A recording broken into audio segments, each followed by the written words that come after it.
uh, state delegates, representatives of national human rights institutions and civil society organizations, representatives of African Union institutions and international organizations, distinguished participants.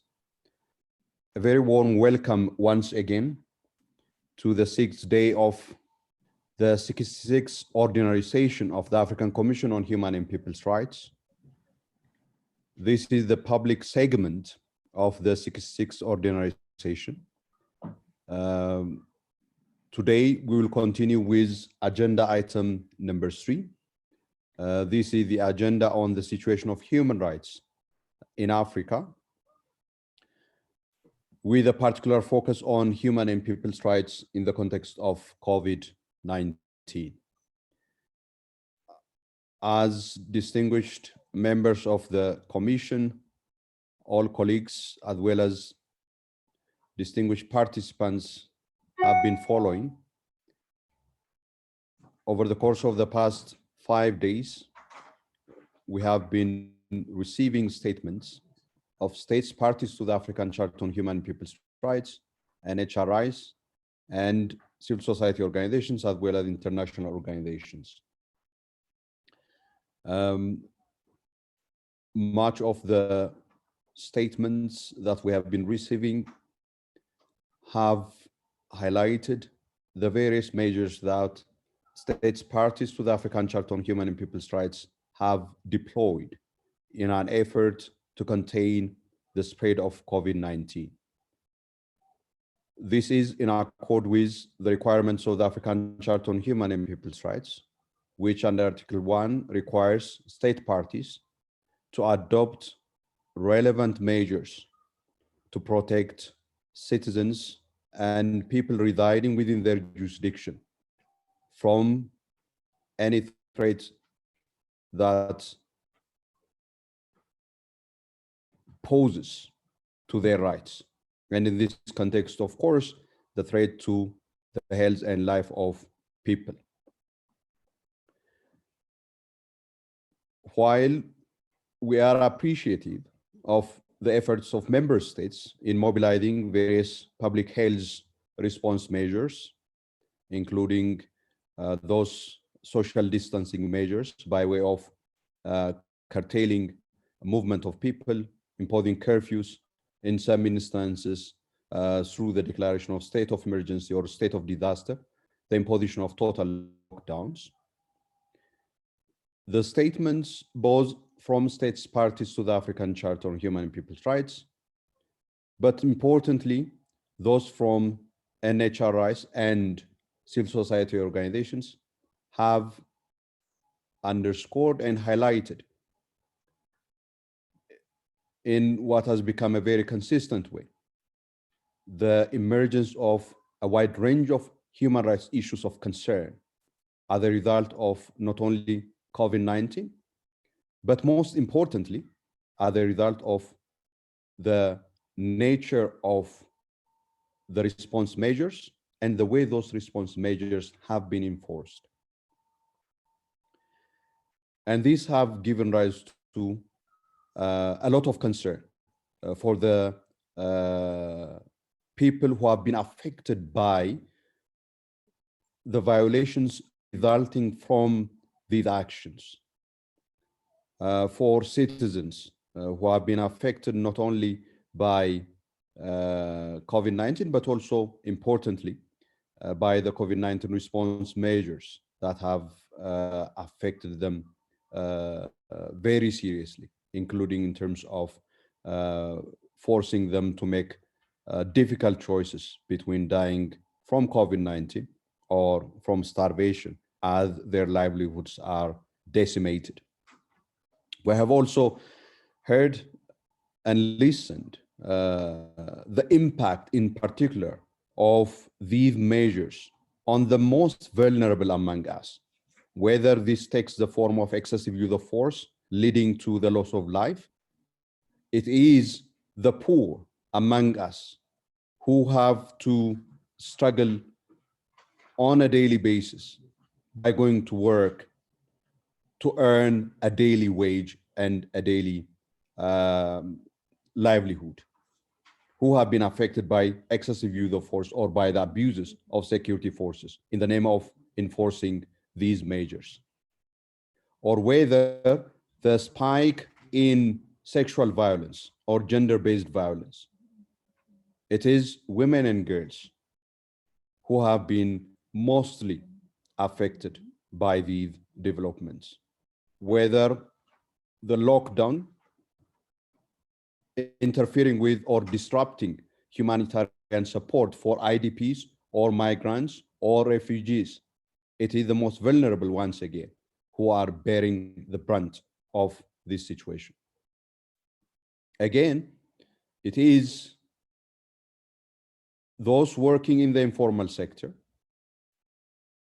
who couldn't go to work who have been affected. Again, it's children who couldn't go to school and who couldn't continue to follow their school when education is being provided electronically, because they don't have access to these mediums of education. And they are required to extend support for the family, who, on account of the disruption in socioeconomic activities, have now to use all available support in order to earn a living, in order to put food on the table. Whether it is in Nigeria, in Senegal, or in Rwanda, or South Africa, or Kenya. Lack of access to water affects the most vulnerable among us. And we have been informed of the various accounts in this respect, including the more than 500% increase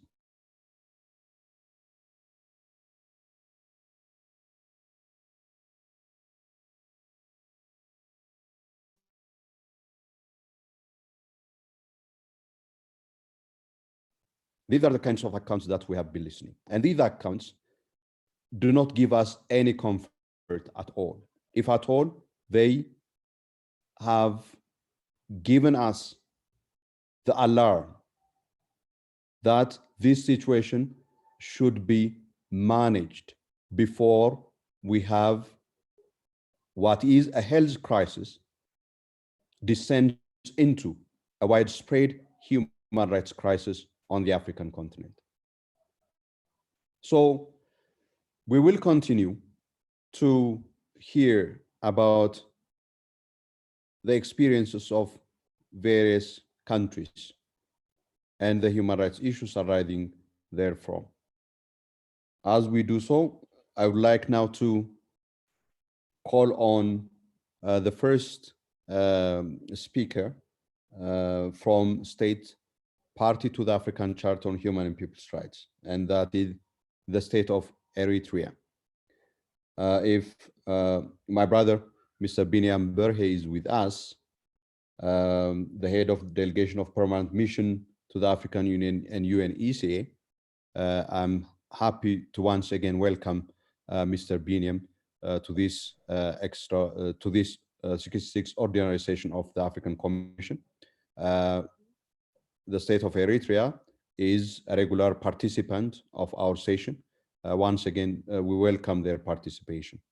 I have been informed that Biniam is with us. Biniam, you are very welcome.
It looks like that we are having a bit of technical difficulty in having Biniam connected now. We will keep trying. In the meantime, we have a request from National Human Rights Institution. Actually, we have another request from a state party, a representative of the Democratic Republic of Congo. If we have His Excellency Andre Lit Asebia, the Minister of Human Rights of the DRC.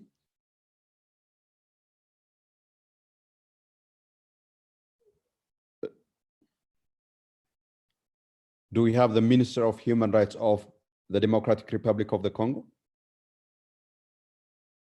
Not yet. Okay, we will await. How about the... Good morning, Chair. I'm available now, Eritrea. Okay, all right. You are very welcome, Mr. Biniam Berhe, the head of mission of the State of Eritrea to the African Union and UNECA. And congratulations on having your baby, Biniam. Thank you, Mr. Chairperson. Now you care more for the right of children, I'm sure. Thank you, Mr. Chairperson. Thank you for your kind words. At the outset, I wish to extend to you, other members of the Commission, and all participants in this session, my delegation's warm greetings and best wishes for your safety in the prevailing situation of the COVID-19 pandemic. I also would like to congratulate the 4 newly elected and sworn-in commissioners and wish them success in their work.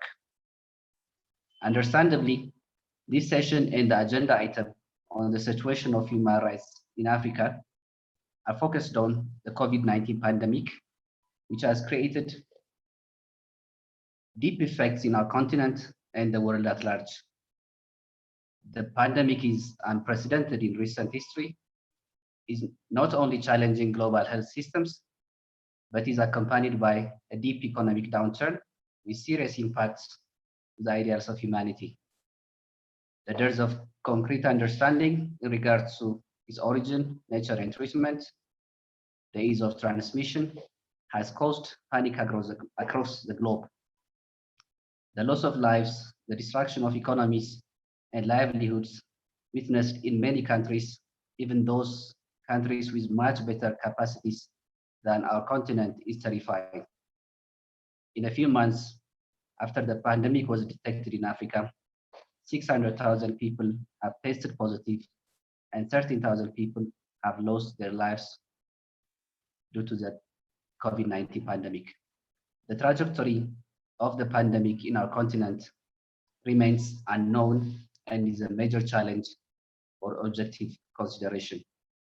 Under the above circumstances witnessed over the past few months, regionally and globally, it has become a necessity that the fight to contain and eliminate the pandemic and save lives remains the priority of priorities in the national human rights agenda. In the face of this, many countries, as well as Eritrea, introduced preventative measures, including lockdowns, suspension of domestic travel, and closure of international borders. The government of Eritrea has implemented, prior to and after the onset of the disease, a raft of preventative measures with increasing intensity in response to the situation on the ground.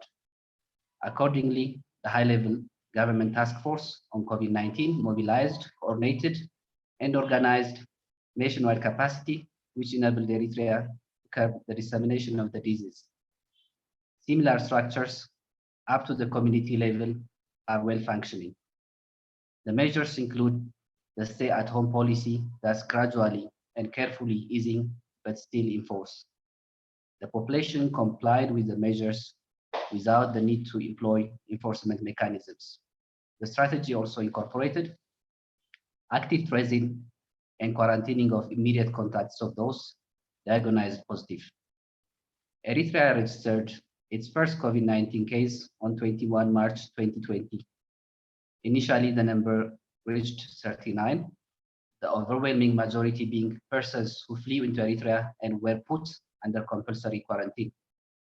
Thanks to the outstanding dedication and professionalism of the health workers and stakeholders, all the patients recovered and were discharged from hospitals.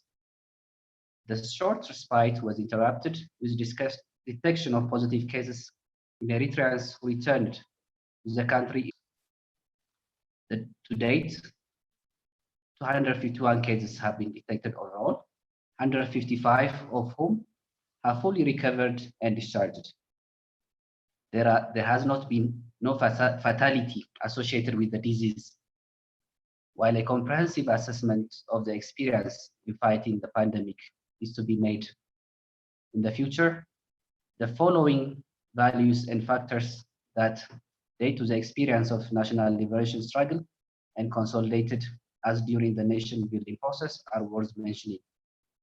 An integrated social sector strategy that laid the basis for human dignity, betterment of life and development through integrated securities in food, health, water, environment, and education. An effective public health system established up to community level, high-level mobilization, organization, and creation of capacity that ensures responsible participation by the people both as beneficiaries and participants, pragmatic government dedication and approach to national interest and the people. Mr. Chairman, in the above context, the government's approach and preliminary roadmap for prevention and emergency preparedness was outlined by President Isaias Afwerki during his address to the nation on the occasion of the 29th independence anniversary and include the following. 1, consolidate and enhance long-term capabilities and strategies of prevention. 2, develop a mechanism for testing that initially starts with a sample and baseline data to be extended to cover all citizens inside the country as well as abroad, and that will include periodic monitoring and tracking. 3, enforcing strict control on movement of people, authorized or irregular, to and from the country. 4, upgrade qualitatively and expand spatially Eritrea's research institutions and laboratories. 5, strengthen the health services in terms of their organizational structure, outreach, and equipment. 6, develop effective and professional human capital above and beyond other factors. 7, upgrade Eritrea's capabilities in the manufacturing of drugs, medical equipment, and facilities. And 8, foster and enhance technical cooperation with various foreign international institutions. Mr. Chairman, Eritrea's effective response to the pandemic was realized due to the monumental participation and contribution by all sections of the Eritrean society residing in the country and outside.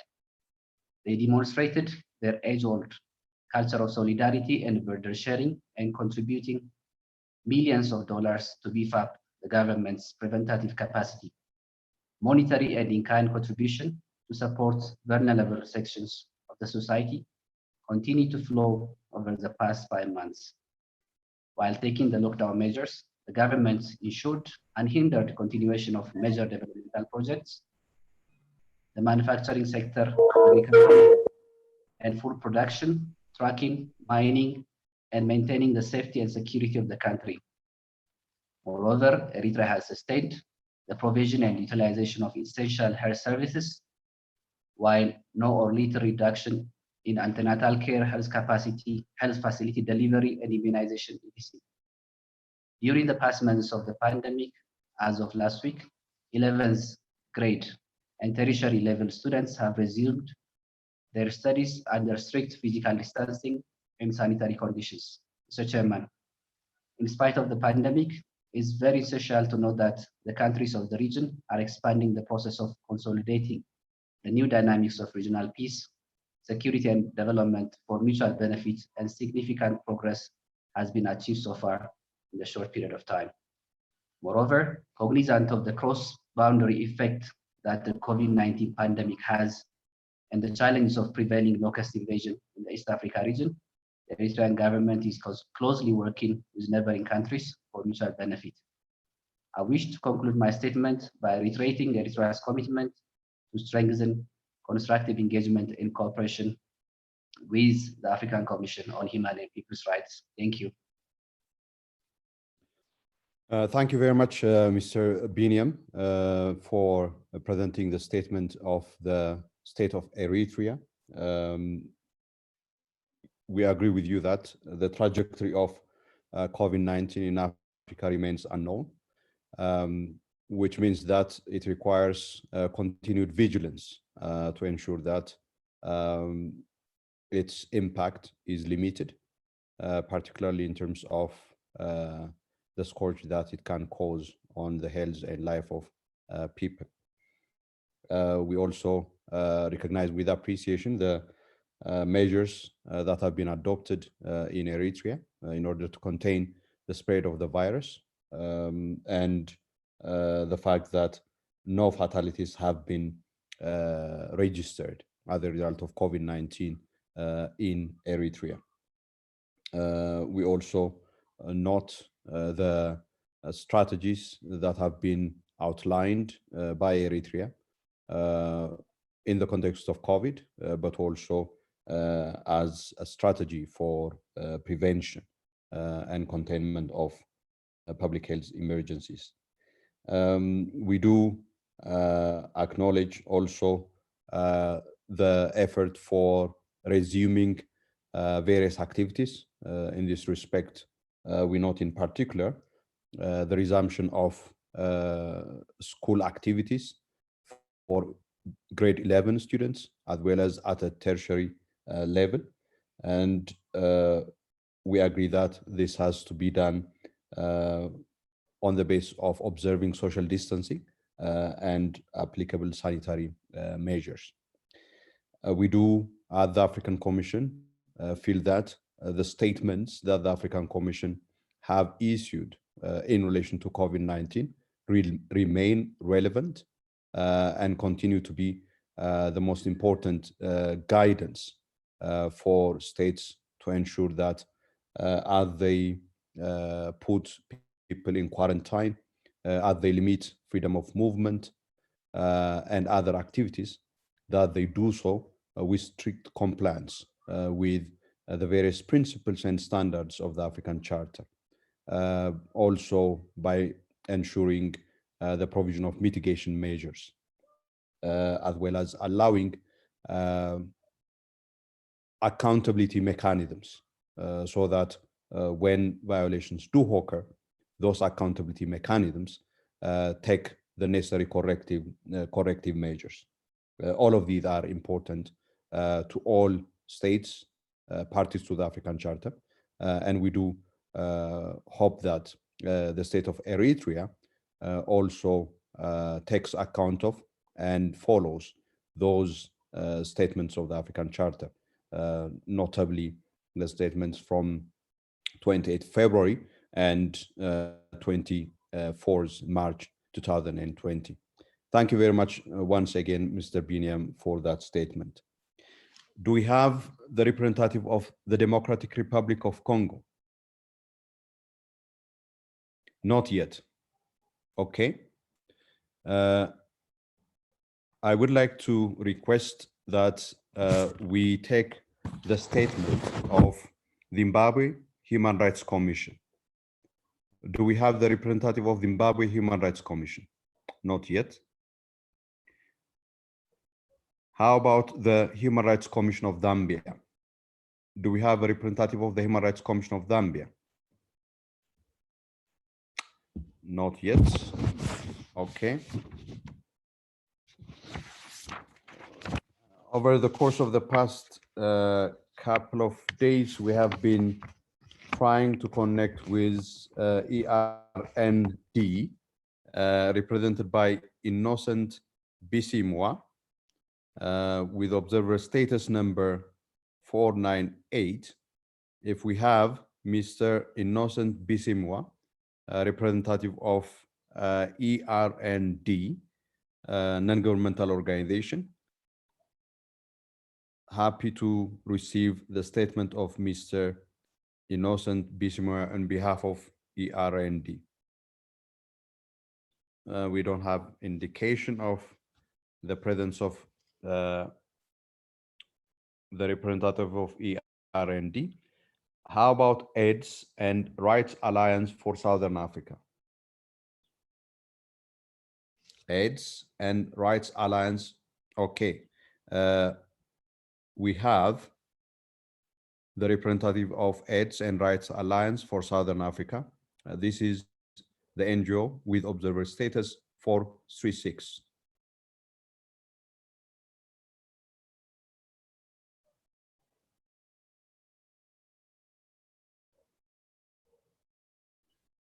Anthea Tadereira.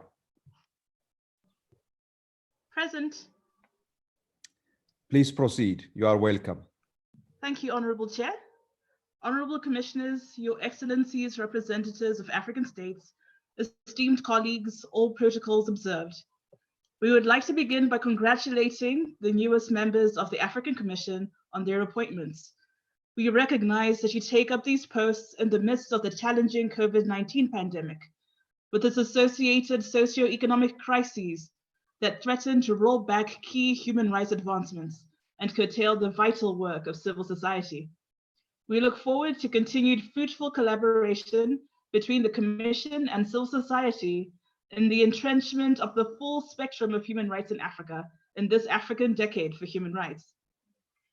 The COVID-19 crisis and the response we are seeing at a global and national level present a microcosm of underlying structural oppressions that continue to affect the full attainment and enjoyment of the rights of health and to bodily autonomy and integrity.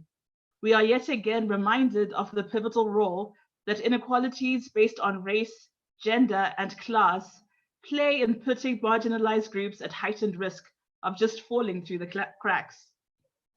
On a very basic level, we have not yet attained universally available, accessible, affordable, and acceptable healthcare that is also of good quality. The AIDS and Rights Alliance for Southern Africa recognizes that whilst several health systems in Southern and East Africa have been shown to be grossly unprepared to adequately respond to the COVID-19 pandemic, sexual rights and reproductive justice as core components of the right to health and of universal healthcare have particularly suffered.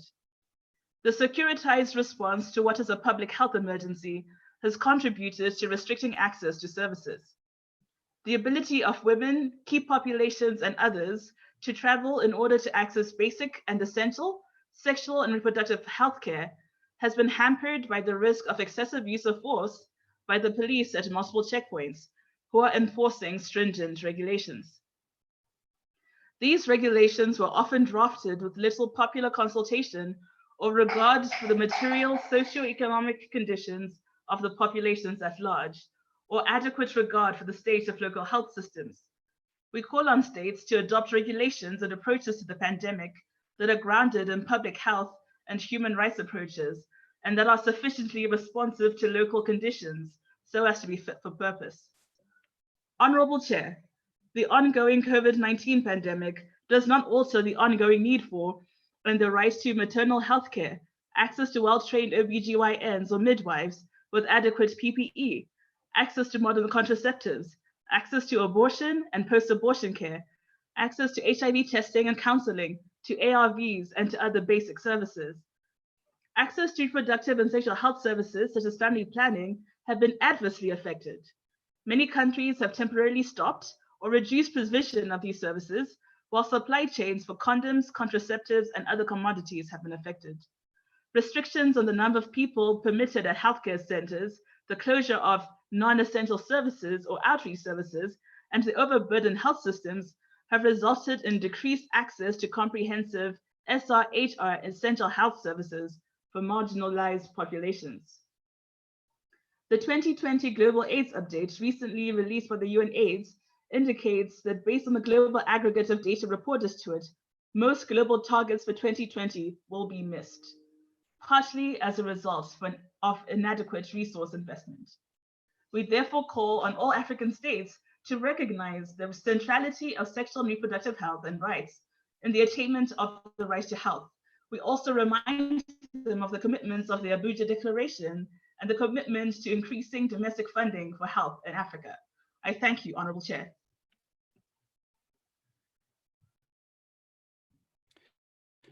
Thank you very much for that statement of AIDS and Rights Alliance for Southern Africa, focusing particularly on the issues of inequalities and how these issues of inequalities put marginalized people at a greater risk of the kinds of exposures to the pandemic gives rise to.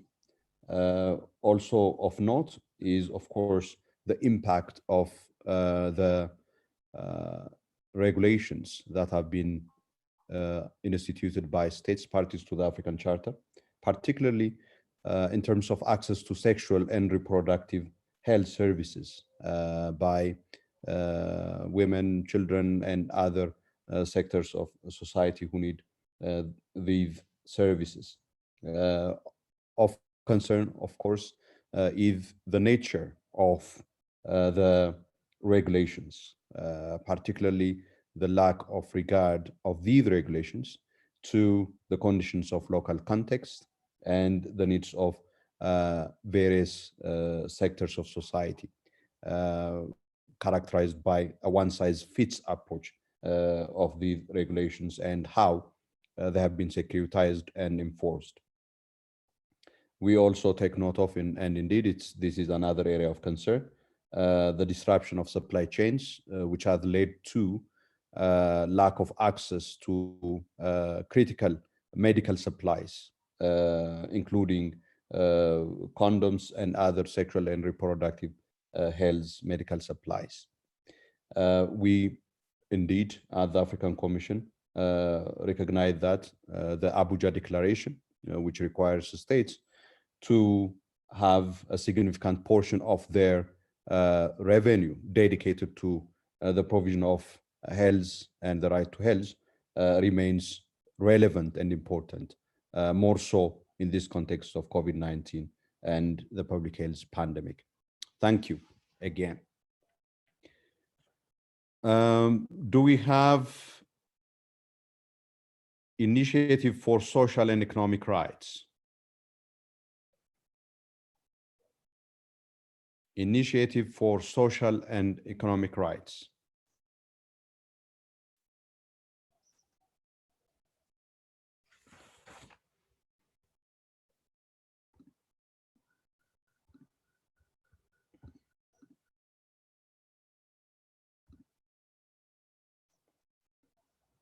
Okay, we have. Good. All right. Initiative for Social and Economic Rights is the NGO with observer status 490. It is going to be represented by Alan Kembabadi. Yes. You have the floor, please. Thank you.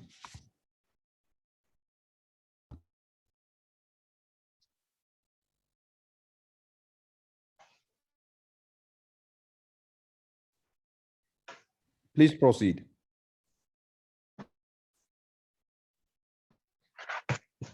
Yes. Thank you, Chair. I don't know if you can hear me. I'm having trouble hearing you all suddenly. But this statement is made on behalf of ISA, the Initiative for Social and Economic Rights, and it pertains to Uganda and economic social rights during the COVID pandemic. Like every country right now, Uganda has been impacted by COVID-19, and we enacted lockdowns in a bid to curb it. While no deaths directly due to COVID-19 have happened, it spotlighted gaps in health, education, and social protection, which, if not addressed, will further heighten inequality. Sector over time, resulting in gaps in infrastructure that were augmented during the lockdown.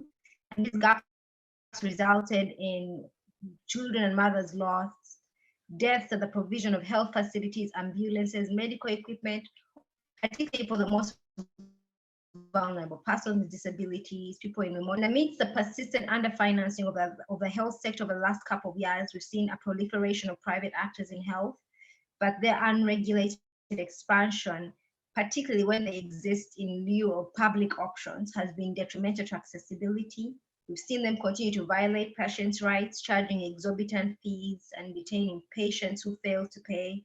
The government is intending to put more money in a medical credit fund to support the private sector in health, but investing significant sums of public funds without examining how strengthening the public health sector will result in improved outcomes for the poor definitely risks heightening inequality.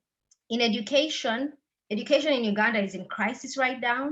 We shut down schools in March to curb COVID-19, but the government has failed to ensure learning materials reach the most vulnerable groups. So we've seen girls and children from poor households consistently being left out, and a number have gotten pregnant, they have gone to look for other jobs, they are at significant risk of dropping out. But also the failure to regulate the private actors in education has resulted in private schools insisting on online classes for everyone, regardless of whether or not people can pay, and then charging exorbitant fees, again, leaving out the poor. ISA welcomes the resolution 434 on the need to develop norms on state obligations to regulate private actors involved in the provision of social services, because it recognizes the need to regulate private actors in service delivery, a phenomenon, as I've discussed, that is causing increasing human rights concerns. And we also call upon the government to invest in social protection. Beyond handing out some food in the capital city, which has not even been fully done and has often excluded the most vulnerable, and paying a few social assistance grants for empowerment that will only go to older persons for over 80 years, there has been no comprehensive plan to really roll out social protection. The state has paid less attention to other social security components that should cater to those out of work, like the informal sector, who alone employ 84.9% of the population. Very little has been done to think about marginalized groups like persons with disabilities and children. And we know that investing in social protection right now is especially critical. Before the pandemic, 1 in 5 Ugandans were poor, but now the World Bank estimates an additional 1 to 3 million poor, like extreme poor. And so it's really at the top of our agenda. And finally, of course, with all the demands that are being put on states, the issue of financing is coming out very strongly. And we're urging the state to think about curbing illicit financial flows. As in Uganda, there's been no concerted effort by the government to curb illicit financial flows. ISA's research found that the government has instead focused on domestic resource mobilization through retrogressive taxation that is often targeting small and medium enterprises and places a disproportionately high tax burden on the poor. And we know significant resources are lost to IFFs. For example, 261 million US dollars are lost in revenue collection as a result of export under invoicing. Failure to really harness these funds is depriving the country of mobilizing and spending the significant public financial resources it requires to ensure inclusive and equitable attainment of socioeconomic rights. So ISA is recommending for the African Commission to do the following. To first of all, recommend Uganda to take measures to invest in social protection for the most vulnerable, to invest in public health systems and pass a national health insurance scheme, to ensure continued learning for the most vulnerable and strengthen the public education system, to regulate private sector in social services, and to strengthen national coordination mechanisms to curb IFFs. The African Commission should also ensure that the AU fast tracks the adoption of the AU Protocol on Social Protection, and that the African Commission also fast tracks the development of norms and standards to give effect to Resolution 434. I thank you. Thank you for that statement of Initiative for Social and Economic Rights, focusing on the situation in Uganda, particularly as it relates to socioeconomic rights in the context of COVID-19, drawing attention of the Commission to how the pandemic highlighted existing gaps in the health sector, in the education sector, particularly in terms of the adequacy of the infrastructure for health and education. The impact of this situation, particularly on the most vulnerable, including persons with disabilities, and for children, particularly in terms of access to education, as some in the private sector insist on continuing to deliver schooling through the electronic and internet platforms, which is not accessible for the poor, and leading to not only exclusion from school, but also because of the closure of school, teen girls getting pregnant and facing other risks. We take note also of the need for investing in social protection, and linked to that is the need for fast-tracking the adoption of the AU protocol on social protection. This obviously is one important area. And we also take note of the fact that in the new context under COVID and its socioeconomic impact, that a few millions of people would be pushed to extreme poverty in Uganda, which is of serious concern for the African Commission on Human and People's Rights. This same phenomena replicates itself almost across the African continent. Thank you very much for that statement. Do we have the representative of Equality Now?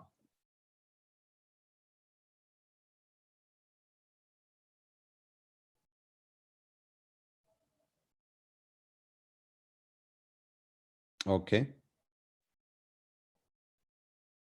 While waiting for Equality Now, okay, we have, all right, good.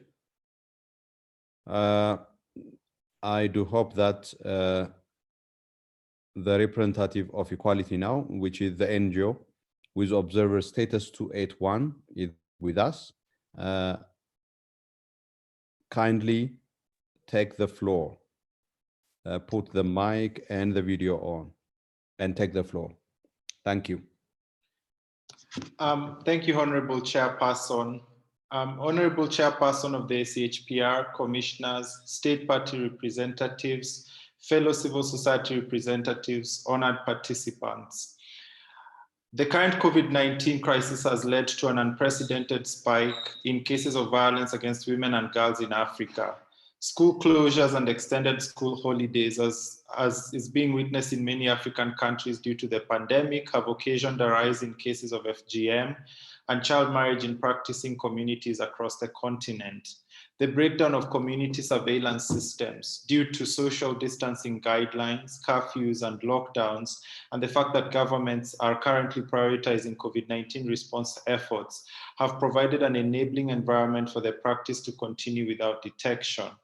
In this regard, we call upon the ACHPR to collaborate and engage with governments, national human rights institutions, and civil society actors to explore ways of ensuring COVID-19 responses integrate, mainstream, and prioritize the need to address and prevent gender-based violence and particularly harmful practices, with a view to ensuring that the rights of women and girls across the continent are protected even in emergency and crisis situations. We call upon the Commission to urge AU member states to allocate resources to protect the most vulnerable from violations and to hold perpetrators to account. While most state parties have laws and policies against sexual and gender-based violence, they are not effectively implemented to benefit women and girls due to lack of adequate resource allocation. Honorable Chairperson, we recommend the Commission's support of the African Union's Halima initiative to end FGM. And in this regard, we applaud the government of Sudan for criminalizing FGM and call upon the governments of Mali, Liberia, and Sierra Leone to enact laws that criminalize FGM and protect women and girls from this harmful practice. Equality Now commends, however, the Republic of Sierra Leone for the positive steps taken since December 2019, following the ECOWAS Court of Justice's decision in Waves versus the Republic of Sierra Leone, which held that the policy banning pregnant girls from attending school was discriminatory and violated the right to education, freedom from discrimination, equality before the law, and elimination of all forms of discrimination against children as espoused under the African Charter, among other regional and continental treaties. We call upon this Honorable Commission to urge the Republic of Sierra Leone to redress the harm suffered by girls who are out of school as a result of the ban, address the underlying causes of teen pregnancy and the attendant discrimination and bias, and integrate sexual and reproductive health in school curricula so as to ensure that all girls in Sierra Leone are protected from sexual violence and that their right to education is realized in line with its obligations under the African Charter, among other treaties and regional and international obligations. Equality Now has in the past appraised the Commission on the high prevalence of sexual and gender-based violence in Zambia. Although it has in place robust laws and policies on gender equality and gender-based violence, these laws and policies are yet to be fully operationalized. In addition, the legislative framework fails to adequately protect women and girls as it is rife with conflicting provisions. These conflicts range from the non-application of constitutional discrimination provisions in customary, civil, and personal law matters to the legal definition of a child, with different definitions employed in instances of marriage, employment, and education. These inconsistencies, which violate the African Charter and the Maputo Protocol, render women and girls vulnerable to child marriage, sexual violence such as defilement, and disenfranchisement in marriage and inheritance. We therefore urge the Commission to encourage the Republic of Zambia to expeditiously harmonize and operationalize its laws to align to its obligations under the African Charter, the Maputo Protocol, and the African Charter on the Rights and Welfare of the Child. Equality Now calls upon the Commission to urge the United Republic of Tanzania to ensure its education policies, including a re-entry policy for girl survivors of sexual violence and teenage mothers, are inclusive of all girls and provide protective measures and social support for teenage mothers seeking education in public schools. Equality Now commends the enactment of anti-trafficking laws in Malawi and Uganda that provide for prosecution of persons accused of trafficking and for the protection of victims, and recognizes ongoing efforts in both countries to strengthen their implementation. However, in both countries, Equality Now has noted unnecessary delays owing to long and unjustified adjournments in court proceedings in sex trafficking cases, thus delaying and/or denying justice for victims. We are concerned that sex trafficking and sexual exploitation cases are not being prioritized in both countries. Combating sex trafficking at all levels of law enforcement is an even more urgent priority in the midst of the current COVID-19 pandemic, where the United Nations has warned that human traffickers across the world are becoming increasingly active, targeting impoverished women and girls who have lost their income as a consequence of the pandemic.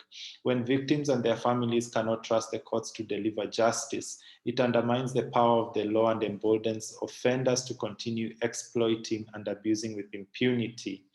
Equality Now calls on the Commission to urge the governments of Uganda and Malawi to prioritize the prosecution of sex trafficking cases and ensure that the law enforcement and judicial systems have the capacity and adequate resources to respond to the realities of those whose rights have been violated, and have clear systems in place to ensure that cases are concluded within a reasonable time and without undue delay. Honorable Chairperson, we commend the African Commission on Human and People's Rights on the publication of statements covering a wide range of rights issues within the context of the COVID-19 crisis. These recommendations are a timely intervention into the fast-changing human rights environment on account of the COVID-19 pandemic. Given the differential effect of the current crisis on the rights of women and girls, it is important that approaches and mechanisms geared towards addressing these challenges are put forward. We continue to believe that the ACHPR is an important forum for the articulation of universal human rights principles in a way that responds to the continent's unique challenges and opportunities. We urge the African Commission on Human and People's Rights, in concert with state parties and civil society, to collaborate on ways of improving and enhancing women's and girls' rights protections during the COVID-19 crisis. In particular, we urge the ACHPR to develop specific guidelines and recommendations in line with the African Charter, the Maputo Protocol, and other relevant continental and international treaties, as well as soft law that address the human rights challenges and opportunities presented by the COVID-19 pandemic in general, and on women's and girls' rights issues in particular. Further, we urge the African Commission on Human and People's Rights to publicize its recommendation to state parties and civil society to enable the infusion of these guidelines and principles at the national and local level. Lastly, Equality Now would like to take this opportunity to congratulate the incoming commissioners on their appointment and wish them the very best during their tenure. Thank you, Honorable Chairperson. Thank you for the statement from Equality Now. Again, it is a statement that highlights the varied challenge facing particularly women and girls in the context of COVID-19 pandemic. Issues affecting women and girls, particularly in terms of the resurgence of harmful traditional practices such as FGM and early marriage, resulting, among other things, from the breakdown of community surveillance mechanisms due to the imposition of the restrictions in order to contain COVID-19.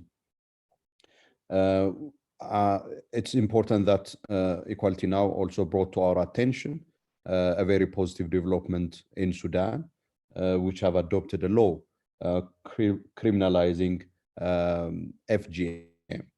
We commend the efforts of Sudan to ensure the equal rights of women, particularly through the adoption of such laws. We also commend Sierra Leone, particularly with respect to the acceptance and implementation of the ECOWAS court decision on granting access to education to pregnant girls and teenage school-going mothers. These are very critical in order to ensure that this category of children are not deprived of equal access to education. If they are prevented on account of pregnancy or being mothers, this would be contrary to the African Charter and the Maputo Protocol. I think we also take note of the issues affecting various countries, including Zambia, Tanzania, Uganda, and Malawi. And I think one of the things that we have come to note, which is not unique for countries like Zambia, is that there are very robust laws and policies that seek to ensure the rights of women, to promote and protect the equality of women and girls. Yet implementation have been a problem, but indeed in the context of COVID, we have seen regression as a result of spike in violence against women, sexual violence, and the rise of negative cultural practices.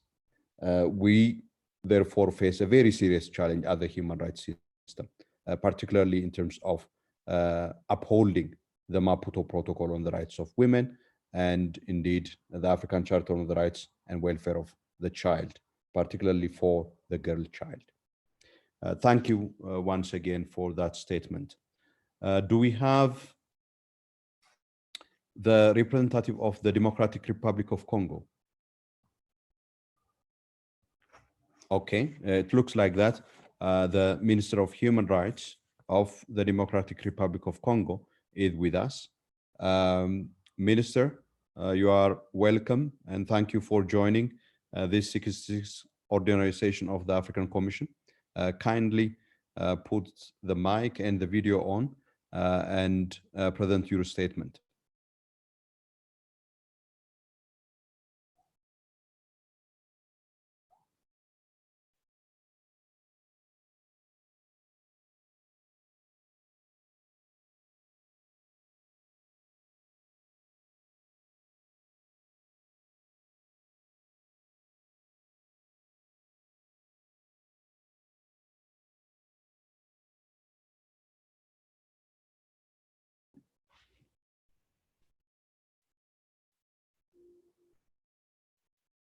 Okay, we are trying to get the minister connected with us. It looks like that we have him.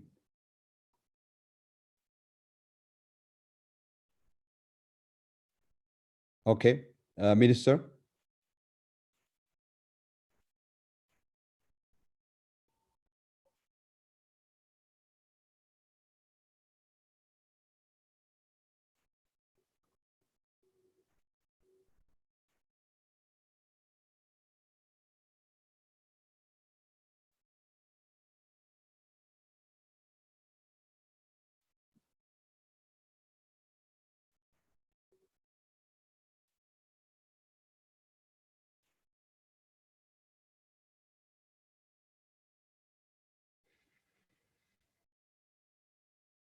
We are having a bit of a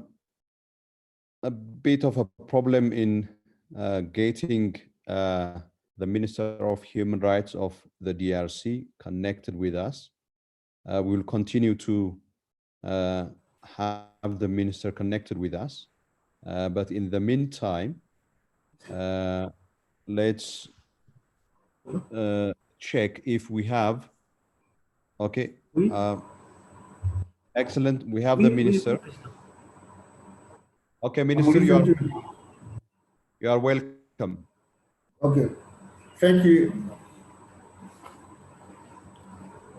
Thank you. Good morning, everybody. I'm gonna tell it in French because French is our official language in the Democratic Republic of Congo. Bienvenue. Mesdames et messieurs les représentants des États, Monsieur le Président de la Commission africaine des droits de l'homme et des peuples, Mesdames et Messieurs honorables commissaires, Mesdames et Messieurs les représentants des institutions nationales des droits de l'homme, Mesdames et Messieurs les représentants des organisations non gouvernementales. Je suis, Monsieur le Président, très honoré ce jour parce que c'est ma toute première fois de prendre la parole par devant la Commission africaine des droits de l'homme et du peuple. Toutefois, de prime abord, j'aurais bien voulu, Président, avec votre autorisation, qu'il nous soit permis d'observer une minute de silence à l'attention, ou sinon en mémoire, voudrais-je dire, de tous les Africains que nous avons perdus durant cette douloureuse période de Covid-19 qui n'a pas épargné notre continent autant que le reste du monde.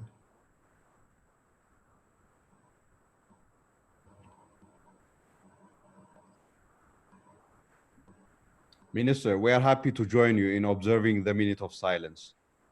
Merci beaucoup. Merci, Monsieur le Président. Thank you. Thanks so much.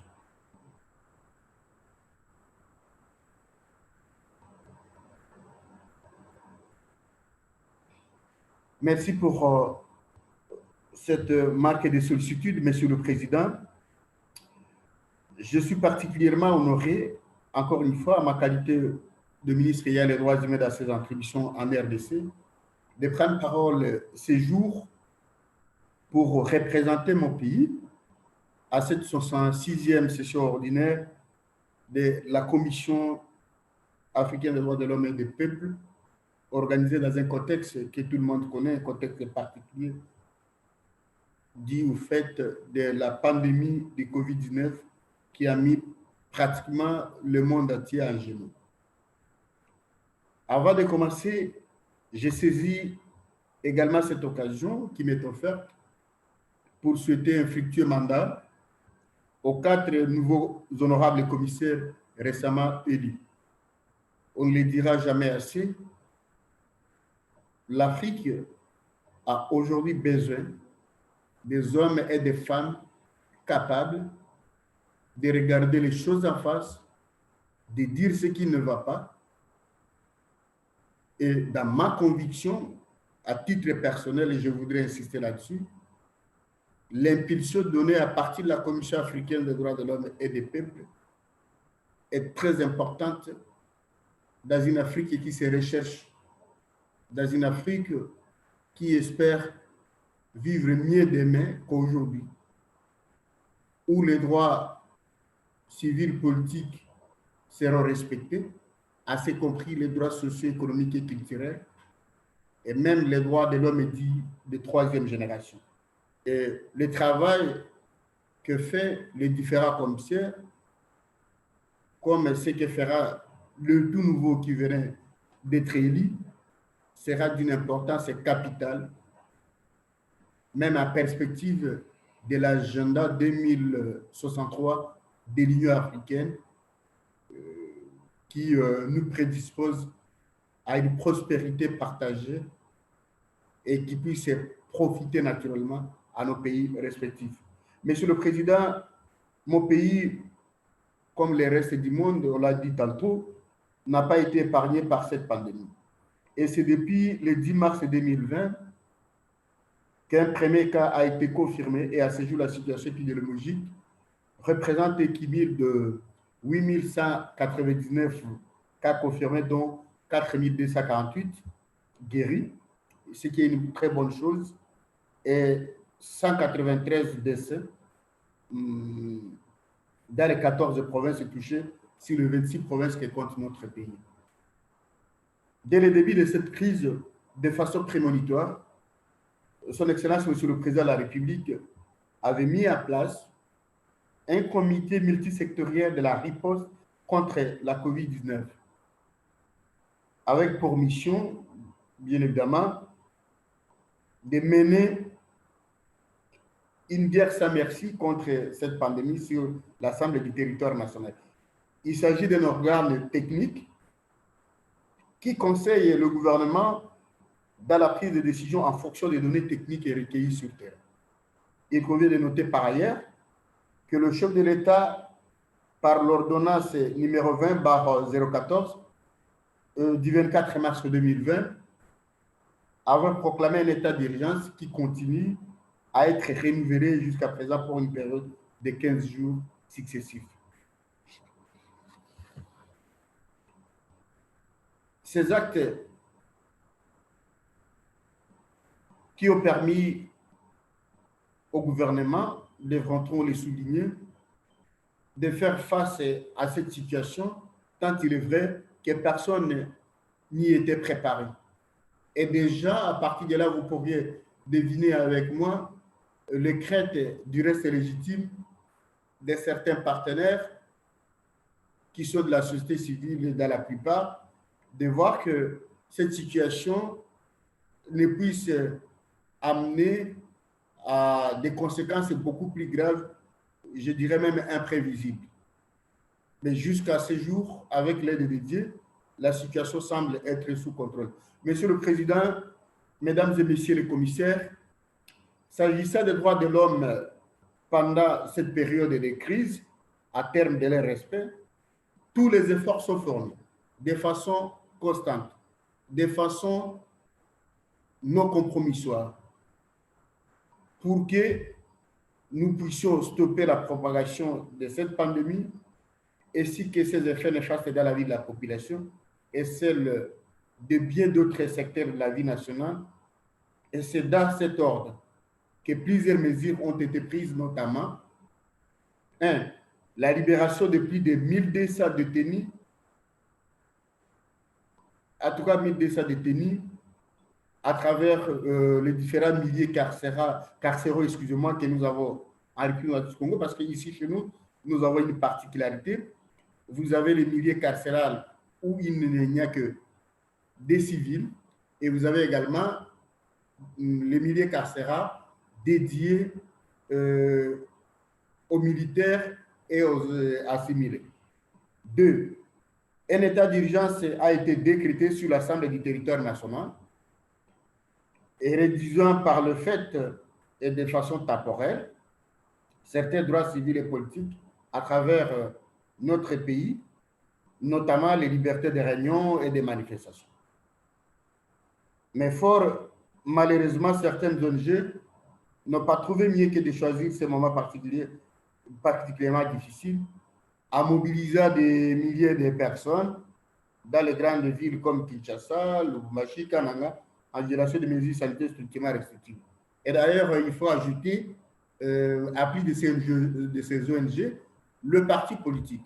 Les partis politiques, dont certains n'ont jamais compris visiblement l'essence même de l'état d'urgence, parce que l'état d'urgence nous a permis, étant soit peu, à éviter la propagation de ces virus à travers les territoires nationaux. Tertio, ou en troisième lieu, il y a eu la création le 6 avril 2020 par ordonnance présidentielle, un fonds national de solidarité pour lutter contre la COVID-19 et a pour mission de rechercher et collecter des moyens financiers destinés à servir sous forme d'aide, sous forme d'aide, assistance ou soutien aux personnes physiques et morales, personnel médico-soignant, services médicaux et hospitaliers, qui sont, pour ne parler que de ceux qui sont dans les hôpitaux, nos commandos pour faire face à l'état sanitaire de ces derniers mois que nous connaissons dans notre pays. En quatrième lieu, le gouvernement appuie effectivement par la remise d'un fonds national de promotion de l'industrie, donner des moyens conséquents, soit 12 millions de dollars, à certaines entreprises qui auraient dû mettre la clé sous le paillasson en vue de faire face aux conséquences ravageuses du Covid-19. Et enfin, le gouvernement a mis également en place un programme multisectoriel d'urgence initié à cette fin par le président de la République pour répondre activement et dans un court terme aux effets néfastes de la COVID-19 sur le plan socio-économique. Monsieur le Président, Mesdames et Messieurs les commissaires, en ce qui concerne la lutte contre l'impunité, mon pays a enregistré quelques avancées, mais il y a encore beaucoup à faire, notamment en ce qui concerne l'indépendance de la magistrature, à ce qui concerne aussi le fait que, malheureusement, en RD Congo, nous assistons encore à des situations où certaines personnes à détention arbitraire sont les faits des magistrats qui sont censés, curieusement, ou qu'il que cela puisse paraître, garantir la promotion des droits humains dans notre pays. Je vous épargne des détails y afférents. Le moment venu, nous pourrions collaborer avec la commission toutes les fois que vous voudrez bien avoir des renseignements détaillés là-dessus. C'est que si à Kinshasa, où siègent les institutions, il y a un regard direct des autorités ou des institutions nationales, à l'arrière-pays, qui est pratiquement un sous-continent, il y a de sérieux soucis que nous avons avec certains magistrats qui ne comprennent pas que c'est eux qui sont là pour effectivement garantir le respect des droits de l'homme. En RD Congo, il y a une anomalie, une insuffisance que nous devons de relever, c'est que dans l'administration de la justice, surtout les magistrats du parquet qui ont pour mission de poursuivre, n'ont pas encore compris, ça c'est mon analyse de façon objective, n'ont pas encore compris que la détention devrait être l'exception.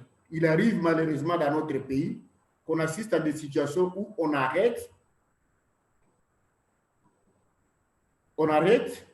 sans que l'on ait mené préalablement des enquêtes, et même pour des faits bénins. Ceci est valable pour les parquets et aussi valable au niveau des commissariats de police qui ont également mission de rechercher les infractions. C'est que chez nous, on en est encore au point où, en tout cas, la plupart d'OPJ, des officiers de police judiciaire à compétence générale, arrêtent et procèdent aux enquêtes après. Et ça, c'est un état de choses pour lequel nous nous battons aujourd'hui. Et à cette fin, je me propose d'ailleurs de m'adresser au gouvernement dans les tout prochains jours avec une note d'information sur cet état des choses, parce que comme ministre des droits humains, nous avons établi un petit mécanisme ici dans mon cabinet qui permet à ce que de partout à travers le pays, nous soyons contactés sur les violations des droits de l'homme. Et dans la plupart des cas, depuis un certain temps, nous avons aussi constaté que ces arrestations sont souvent justifiées par des concepts du genre outrage au gouvernement provincial, outrage à X, outrage à Y. Si bien que à la 34e session ordinaire du Conseil des ministres, le président de la République a pris la parole à la suite d'un rapport que nous lui avons fait catasser pour demander à ce que tous les exécutifs provinciaux évitent ou s'abstiennent à poser des actes attentatoires au respect des droits de l'homme. Parce qu'on a en même temps constaté que de façon systématique, dans certaines provinces, nous avions la suspension des activités de certaines ONG de défense des droits de l'homme. Nous avions constaté aussi la fermeture de certaines radios dans la province, par exemple, de la Mongala. Nous avons aussi constaté, malheureusement, l'arrestation de certains journalistes d'après de 4 ou 5 provinces. Et nous pensons que ce sont des faits gravissimes et inacceptables. Et depuis lors, en ce qui me concerne, comme le ministre ayant les droits humains dans ses attributions, je fais un communiqué là-dessus pour rappeler aux uns aux autres qui n'étaient pas à l'abri des poursuites. Allô? Allô? Qu'ils n'étaient pas à l'abri des poursuites par rapport à ces travers. Monsieur le Président, Monsieur le Vice-président, Mesdames et Messieurs les honorables commissaires, tout en s'inscrivant dans la logique d'une coopération mutuellement avantageuse entre les États sur les questions des droits de l'homme, le gouvernement réitère son entière collaboration avec la Commission des droits de l'homme et des peuples dans le domaine de la promotion et de la protection des droits de l'homme en RDC pour qu'ensemble, nous puissions relever le défi de la mise en œuvre des droits de l'homme sur le continent. En dernier lieu, je m'en voudrais si je partais d'ici sans vous évoquer un concept cher à ma vision depuis mon avènement à la tête du ministère des Droits humains. En février 2019, l'Union africaine a adopté la politique de justice transitionnelle. Et nous, ici en RDC, nous en avons besoin. Par sa résolution 3820, le Conseil des droits de l'homme des Nations Unies, lorsque sévissaient les violences inqualifiables au Kassai, notamment, le Conseil des droits de l'homme des Nations Unies nous avait demandé de lutter contre les causes des conflits dans notre pays, et de faire en sorte que nous puissions mettre un terme à l'impunité, mais en même temps promouvoir la réconciliation. Et nous pensons donc que l'avantage pour la RDC à implémenter les mécanismes de justice traditionnelle qui concilient deux impératifs, à l'occurrence la lutte contre l'impunité et la réconciliation nationale, devrait être notre priorité et pourquoi pas solliciter par le fait le soutien de la Commission africaine des droits de l'homme et des peuples pour qu'au niveau le plus haut d'Afrique, cette question soit prise très au sérieux parce que dans le contexte de la RDC, si nous recourons à la justice classique héritée de la colonisation, je ne pense pas que nous allons nous en sortir, Monsieur le Président, parce que en RDC, nous avons des crimes, des conflits qui datent de 20 ans, 30 ans, 35 ans même, et je ne vois pas comment, avec les mécanismes classiques de justice, je ne vois pas comment nous pourrions arriver avec de tels mécanismes à mettre un terme à cette situation qui compromet certainement le développement de notre pays dont le potentiel, le potentiel est connu de tous. Je pense très humblement que lorsque vous parlerez de la RDC à certaines occurrences, je voudrais bien qu'il y ait cette complicité entre votre commission et nous pour soutenir l'implémentation de la justice transitionnelle telle qu'est envisagée désormais par l'Union africaine depuis février 2019. Je vous remercie.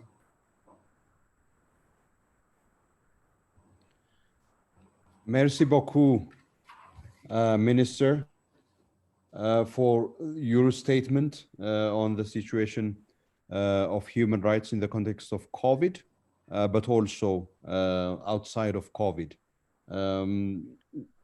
Myself as the chair of the commission, and indeed the focal person for transitional justice and human and people's rights in Africa of the commission, have taken note of your request for the commission to support the DRC in the implementation of the African Union transitional justice policy within the context of the consequences of conflict, including that affected the Kasai province. And I would like to confirm the commitment of the Commission and indeed as a focal person myself to continue and engage you in order to help this implementation and elaboration of a transitional justice process for the DRC. Within the context of COVID, we regret the loss of life of 190 people in the DRC. And we do hope that the more than 8,000 cases would have recovered from COVID and the spread of the virus is contained in the DRC. We welcome, Minister, the release of 1,200 prisoners in the DRC as part of the effort to prevent the spread of the virus in prison conditions. And we do note that there are reports of cases of COVID-19 in prisons. And we hope that the DRC takes the necessary measure in order to ensure that prison population and people in detention are protected and provided with the necessary health measures in order to ensure that the prison population and people in detention are spared from COVID-19, more so because they are in the hands of state authorities. And for those in the hands of state authorities, there is a higher responsibility for the state to ensure that they are protected. We take also note of and commend the establishment of the Solidarity Fund in the DRC. We recognize that DRC, like other countries, faces a very dire situation as a result of the socioeconomic impact of COVID-19. And we do hope that these measures would help to address those affected by the socioeconomic impact of COVID. We take note of your observations regarding the challenge facing DRC as far as the independence of the judiciary is concerned, as far as the criminal justice system of the DRC is concerned. I'm sure at the African Commission, within the framework of Article 7 and 26 of the African Charter on Human and People's Rights, we join you in urging that the judiciary, as well as the criminal justice system, is one that respects the due process rights of all citizens in the DRC. I'm sure the country rapporteur for the DRC have taken note of these issues as well. We also indeed condemn the illegal arrest of journalists, the harassment of civil society organizations. These are contrary to the standards and rights guaranteed in the African Charter. I once again wish to thank you, Minister, and I would like to remind you that the African Commission on Human and People's Rights have issued various statements relating to COVID-19, including most notably the statement that the Commission issued on the 24th of March 2020. I kindly request, Minister, to consult this statement, which would add value to your efforts for ensuring that human rights are complied with in the context of COVID-19 and the COVID-19 response measures in the DRC. Thank you again.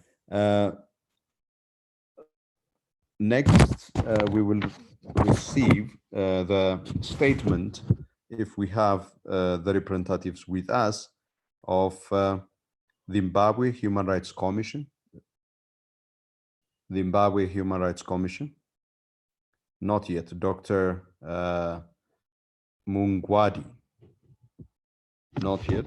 Okay. Do we have Center for Reproductive Rights? This is the NGO with observer status 358. If Onyama Afulukwe is with us,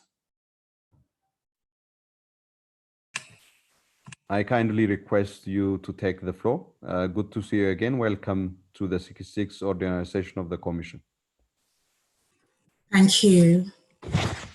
The Center for Reproductive Rights thanks the distinguished chairperson and honorable commissioners for the opportunity to make this statement.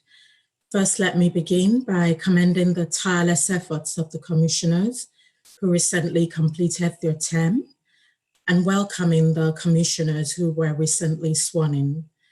This statement will focus on the impact of COVID-19 on the sexual and reproductive health and rights of women and girls in Africa. Crises are known to exacerbate violence against women and girls, and the current pandemic, though unprecedented, is not an exception. A number of COVID-19 related measures put in place by African states have been accompanied by rising domestic violence, rape, child and forced marriages, unplanned pregnancies, and restricted access to sexual and reproductive health and services. The results have been devastating.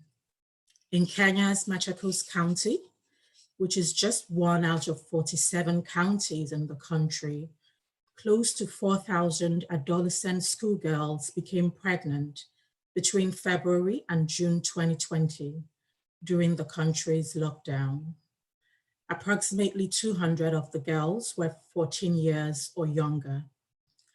In Malawi's Falumbi district, over 5,000 adolescent girls became pregnant between January and May 2020. Adolescent girls already account for more than half of the total number of births in sub-Saharan Africa, often with severe implications for their health, education, and lives. In Nigeria, governors of the country's 36 states resolved in June to declare a state of emergency over the high levels of sexual violence and brutal rape and killings of women and girls amidst the COVID-19 lockdown. Women and girls in the conflict-affected parts of the country already are exposed to increased risks of sexual violence, forced pregnancy, and maternal morbidity, and these risks have been heightened. Some COVID-19 related measures have created significant barriers to continued access to sexual and reproductive health services. In the current context, women and girls are now more likely to face challenges accessing quality reproductive health care, especially in rural areas or marginalized communities. Youth-friendly contraceptive services were curtailed due to social distancing measures, for instance, in Falumbi, Malawi, increasing sexually transmitted infections, adolescent pregnancies, unsafe abortions, and maternal mortality and morbidity rates. In the DRC, the rate of adherence to contraceptive use among women already using contraception decreased drastically due to COVID-19 related restrictions of movement, which impacted their ability to visit family planning clinics. In Uganda, many pregnant women in labor or in need of emergency obstetric care, unable to secure transportation to health facilities due to the travel restrictions, died. Health facilities are under-equipped and understaffed as resources have been relocated to meet other needs, forcing providers to suspend sexual and reproductive health services. The diversion in resources from routine health services has had a major impact on essential health services such as pre- and postnatal care and the availability of contraceptives. While unsafe abortion contributes to approximately 13% of maternal deaths in Africa, estimates of the potential impact of the COVID-19 pandemic on sexual and reproductive health in low and middle income countries indicate an additional 10% increase in unsafe abortions and a resulting additional 3.3 million unsafe abortions and 1,000 additional maternal deaths. To conclude, considering the World Health Organization has warned that COVID-19 may remain with us for a long time, the Center calls on the Commission to urge states to prioritize adequate and affordable access to comprehensive sexual and reproductive health services, prevent, prosecute, and punish perpetrators of sexual violence and other violations, and ensure adequate and timely remedies are available to survivors. The Center further calls on the Commission to urge states to address pre-existing barriers and legislative restrictions that limited access to comprehensive sexual and reproductive health services prior to COVID-19 and report on steps taken to this effect. Thank you.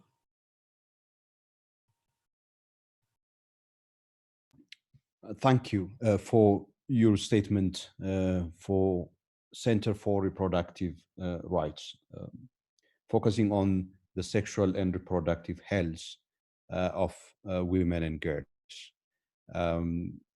We particularly take note of, and with appreciation, the statistics that you have put forward as well to demonstrate the scale of the crisis resulting from COVID-19 and COVID-19 response measures.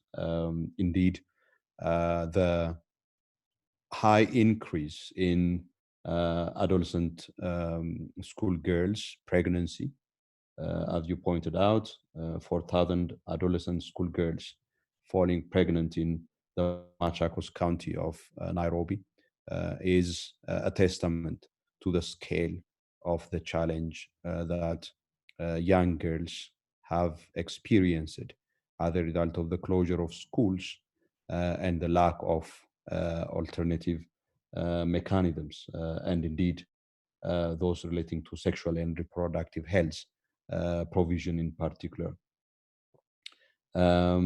We are definitely concerned about these developments that reverse gains that have been made in terms of sending young girls to school, in terms of also maternal mortality, a decrease in maternal mortality rate, and access to sexual and reproductive health. These are very worrying trends, and the fact that we have a declaration of a state of emergency by all the 36 states of Nigeria on sexual violence, including rape in Nigeria in the context of COVID, is yet another evidence to show that we are not just in a health pandemic, but also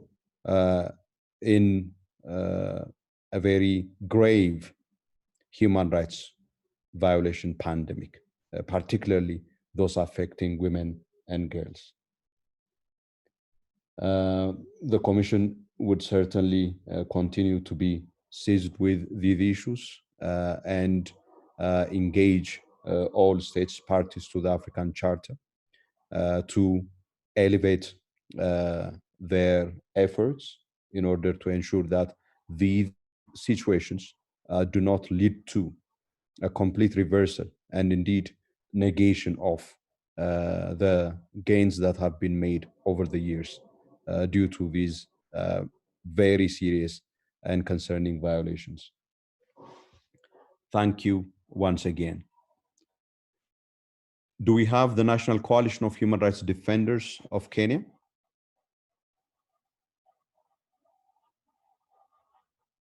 Okay, this is the NGO with observer status number 500,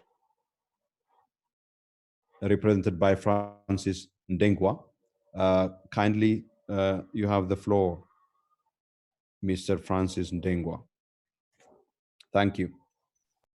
Thank you, Mr. Chair.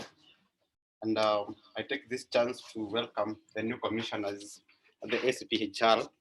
And I would like to speak on the situation of human rights defenders in Kenya during this time of COVID-19 pandemic. So the chairperson, distinguished commissioners, state delegates, representative of national human rights institutions and NGOs, on behalf of the National Coalition of Human Rights Defenders in Kenya, we rebranded to Defenders Coalition.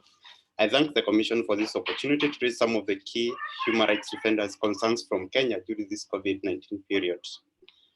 I'll start by the impact of the COVID-19 on individual human rights defenders and also human rights organizations.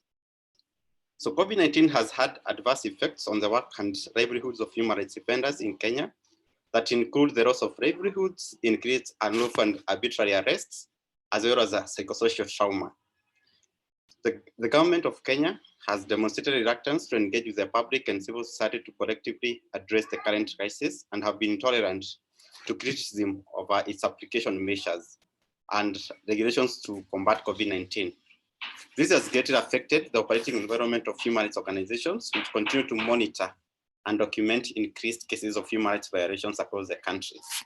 Minority groups, this includes women, human rights defenders, sexual orientation, gender identity expression, that is SOGI human rights defenders, indigenous persons human rights defenders, have continued to be exposed to even more vulnerability during this period.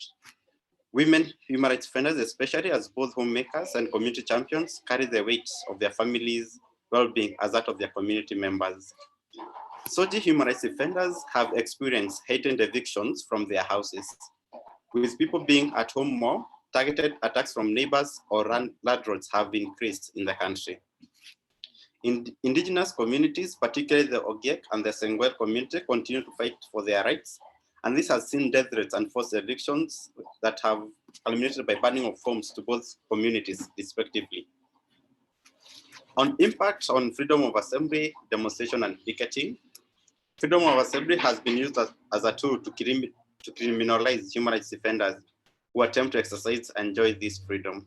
Recently, COVID-19 regulations have been used to also block the enjoyment of these freedoms. Between January and July 2020, over 80 human rights defenders from across the country, have been arrested and criminal charges preferred against them while exercising their freedom to bring awareness to different institutions that includes, in cases of extrajudicial killings, forced evictions that has led to losing of homes, and lack of basic services like water, which are vital in dealing with the epidemic.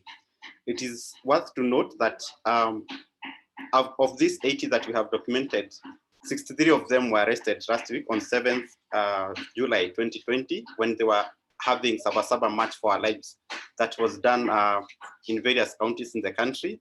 So they were arrested as well doing this, and they have been charged with picketing, which is a lawful, it's allowed by the Constitution as a freedom to Kenyans. I would like also to speak on the impact on freedom of expression and media. So journalists and media practitioners, including bloggers and freelancers, play a critical role in every society and can be regarded as frontline human rights defenders.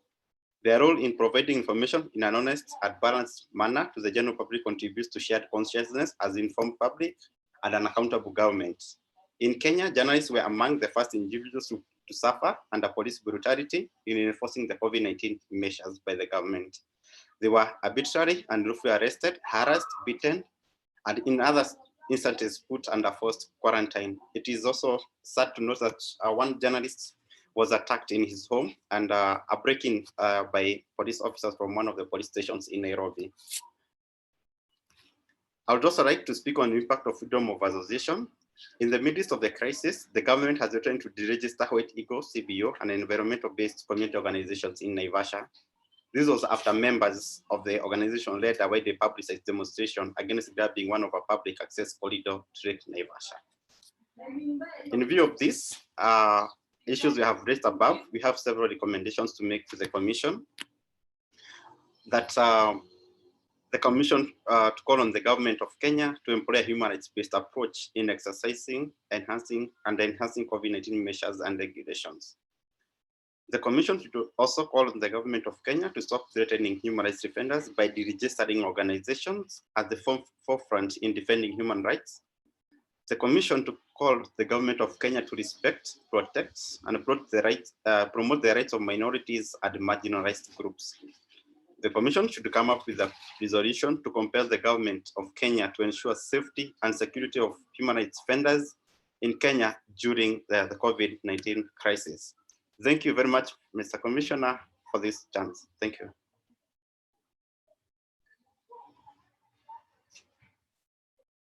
Merci beaucoup, Monsieur Francis Ndengwa, the National Coalition of Human Rights Defenders, qui est une organisation basée au Kenya. Nous prenons bonne note de l'état de la situation des droits de l'homme sur le continent que vous avez bien voulu partager avec la Commission, ainsi que les préoccupations que vous avez soulevées en rapport avec la COVID-19. Nous prenons également note des recommandations que vous avez formulées à ce sujet. Merci beaucoup. Je remets la parole au président pour poursuivre avec l'agenda parce qu'il s'était déplacé un tout petit peu. Chairperson, you have the floor. Thank you very much, Vice Chair. I join you in thanking the National Coalition of Human Rights Defenders, Kenya. The next is Human Rights Institute of South Africa. Do we have the representative of Human Rights Institute of South Africa? Okay, we have, this is the NGO with observer status 253. Mr. Thomas Marishane, you have the floor, please.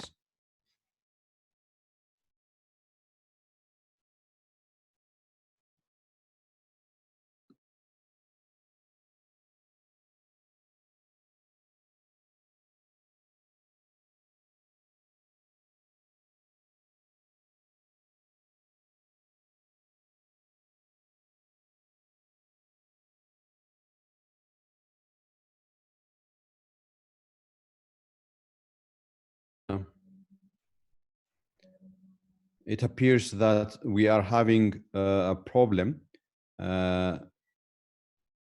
in having Mr. Thomas connected with us.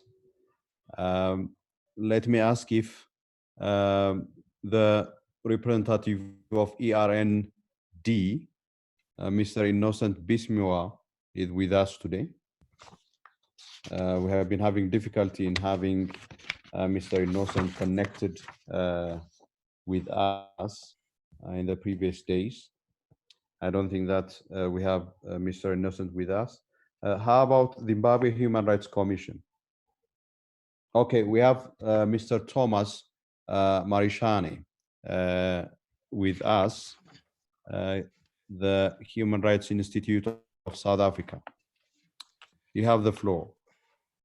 Honorable Chairperson and Vice Chairperson of the African Commission on Human and People's Rights, honorable members of the African Commission on Human and People's Rights, distinguished delegates, representative of the national human rights institutions, civil society organizations, colleagues, ladies and gentlemen. I thank you for this opportunity to present a statement on human rights situation in the Southern Africa sub-region with a focus of human and people's rights and COVID-19. The duty of the state to promote and protect life is safeguarded in the African Charter on Human and People's Rights. The right is enshrined as non-derogable in most national constitutions of our region. including to subject anyone to torture, inhuman, degrading treatment. However, the past 113 days of curbing COVID-19 have shown inordinate disregard of state obligations under the African Charter and Human and People's Rights. It has raised grave concern in deployment of excessively armed military to assist maintain law and order, especially in enforcing COVID-19 regulations. This is mainly visible in marginalized and undeveloped communities with the state have duty to ensure enjoyment in the right as stipulated under the African Charter. COVID-19 measures aggregate livelihood of vulnerable communities experiencing overcrowding, no safe water, sanitation, and need of food by means to procure.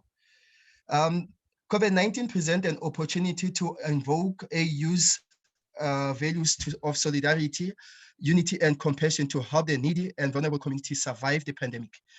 They await a long overdue delivery of land as they live in health risk environment, densely populated areas, which conflict measures to prevent COVID-19 pandemic. In the post-colonization and era of liberated African continent, it has heightening that most people occupy lands which is not surveyed or developed with infrastructure. Express their views about an ongoing exploitation of natural resources is met with reprisals, which breach provision and African Charter. It is this cries of citizen dissent, associations, and oppositions that seek the platform with leaders to be part of the solution in combating COVID-19 rather than seen as a problem. In these unbearable circumstances, lead people to the street to protest and withstanding confrontations of brutal law enforcement and for matters using lethal weapons and maintaining law and order. The violent situation has resulted in grave injuries, tragic deaths, unnecessary arbitrary arrest, torture, abductions, intermediations, harassment, conduct under the pretext prevention in the spread of COVID-19. As the AU dedicated the year 2020 of silencing the guns, we request that African Commission to do the following. Each member state abstain from increasing the guns with excessive ammunition or to law enforcement, to immediately and unconditionally release detained citizens, their freedom of expression. Prosecute law enforcement officers for breaking the law. Implementing Resolution 347 of the African Charter Commission to free citizens from hunger and food security in times of natural and other disasters such as COVID-19. Relocate the need budget to combat COVID-19 such as PPEs, wages, and humanitarian aid to do better in fighting COVID-19 pandemic. I thank you for providing me this time to present this statement. Thank you. Thank you very much for that statement from the Human Rights Institute of South Africa, bringing us the human rights issues in the context of COVID-19 that have been observed in the Southern Africa region, including the militarized response and enforcement of COVID-19 regulation measures, which in particular affected apparently mostly poor communities, and indicating that the differential approach that has been deployed by state security forces, and also the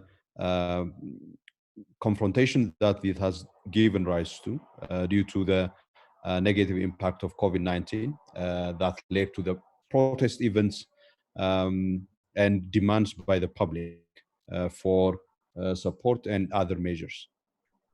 And indeed, in the process, the loss of lives that have been observed and other forms of abuses and violations. The issues affecting health workers is also of note. We thank once again the Human Rights Institute of South Africa for that statement. If we don't have Zimbabwe Human Rights Commission.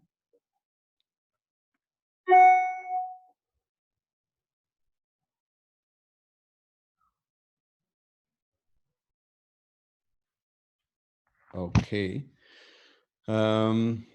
It looks like that we also did. Okay, it looks like that we come to the end of the list of those present with us. As this is almost the time for taking a break, 10 minutes into the hour. I therefore wish to express my appreciation to members of the Commission, to states delegates who have joined us this afternoon and who delivered their statements, particularly the State of Eritrea and the Democratic Republic of Congo. I also wish to thank all the representatives of NHRIs and civil society organizations who shared with us various statements based on the monitoring work that they have been doing in the course of COVID-19. This is the end of the 6th day of the 66th organization of the Commission. We will be breaking for tomorrow, Sunday, and we will reconvene again on Monday, the 20th of July 2020, to continue with the 66th organization of the Commission. I would therefore like to wish you all a very safe and healthy weekend, and to take rest in preparation for Monday. Thank you all very much. Asante sana. Merci beaucoup.